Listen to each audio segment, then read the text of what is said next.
Would you like to display rich media contents like video player, audio player, PDF, and so on in your Jupyter Notebook?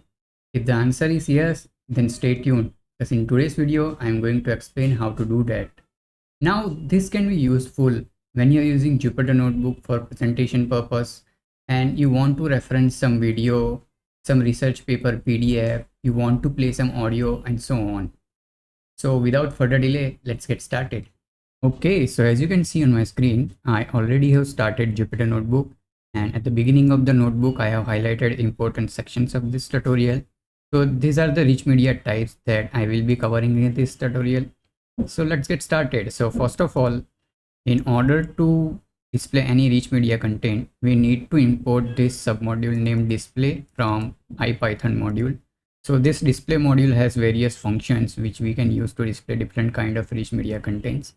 And IPython is like a backend of Jupyter Notebooks. Right, so first of all, I will explain you how to display video. So in order to do that, you simply need to call this video function, and then you need to give the file where the video is kept. So I have kept a sample video.mp4 in my current directory where Jupyter Notebook is kept. And after specifying the video file name, you can give width and height, but it's optional. So let me execute this line of code. And yeah, as you can see, we have video and I can play the video as well. Now, other than the file name, you can also specify URL if you want of the where the video is kept. So you need to give URL which ends with some file extension like MP4, MKV, and so on. You can't use a YouTube video or some other video URLs over here. So keep that in mind. Other than that, if you have read the contents of a video file as a bytes, then you can give those bytes as well over here and it will display video. Yeah, so that's any simple video which you have in local on URL, then you can use this video function. But let's say you want to display YouTube video. So what you can do for that, there is a function named YouTube video, and over here you need to give ID of YouTube video. So you can easily find the ID of any YouTube video by going through the URL of that YouTube video. And yeah, so let me execute this one. And as you can see, this is the video which I had created sometimes back, which I have loaded over here, and you can play that as well. Yeah, so you can display YouTube videos as well. And same way, if you are interested in displaying Vimeo video, then you can do that as well. The function name is Vimeo video, and then you need to give ID. And width and height is available in majority of the functions, so you can specify them. All right, so let's move on to next section where I explain how to display audio player where you can play some audio. So I have a sample mp3 file saved on my local in the current directory where this Jupyter Notebook is saved. Let me execute this. You can simply call this audio function and then you can give URL or whatever. Even if I don't give URL, it will just work fine. As you can see, and then I can play this audio. Yeah, so this way you can display audio player, and same way like video player over here, you can also give the URL of the video. And if you have read the contents of some audio file and you have available it as a bytes, then you can give that as well over here and it will work as well. Right, so let's move on to next section.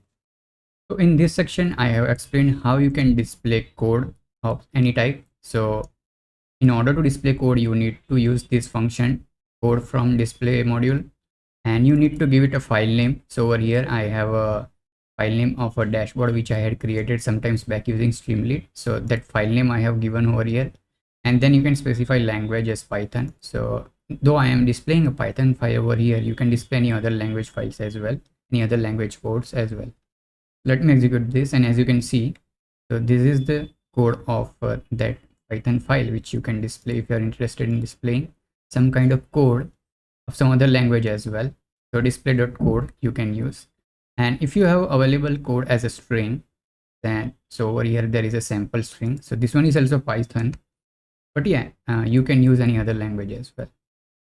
So next I have is a file link, and this one is also very useful function. So file link function displays any file as a link. So it's a anchor or link, as you can see. And once you have a link like this, then I can right click on it and save this file as well. Yeah, so if you want to display some kinds of link, then you can use file link. And there is another function named file links. So over there, what you can do, you can give directory, and it will display all the files which is available in that directory. So yeah, it will display a list of links of all the files in the subdirectories which are there in that specified folder or directory. Right, so let's move on to next section. So in next section, I have explained how you can display PDF. So in order to display PDF, there is a function named iframe, and I have a sample research paper which is saved in the current directory as a PDF file. So let me execute that. And yeah, as you can see over here, I have a PDF which can be referenced. And as you can see, you can specify width and height as well. If I want to set width 700, then you can do that as well. Yeah, so iframe function can be used to display PDFs. There is no special function for PDF. All right, so let's move on to next section. So in this section, I have explained how you can display images, any kind of images. So over here, I have a sample PNG file saved in my current directory. So in order to display image, you need to use the image function. And over here, you can use PNG, JPG, and JPG files. So yeah, over here, as you can see, so this is the thumbnail of one of my previous videos. And you can also specify width and height. And if you don't specify width and height in videos and images and so on, it will display the original size. So let me show you that. And as you can see, this is the original image, which is quite big. So if you want to specify width and height, then you can modify the size of the image. Right, so that's it. So till now I explained how you can display video, audio, code, file link, PDF, and image.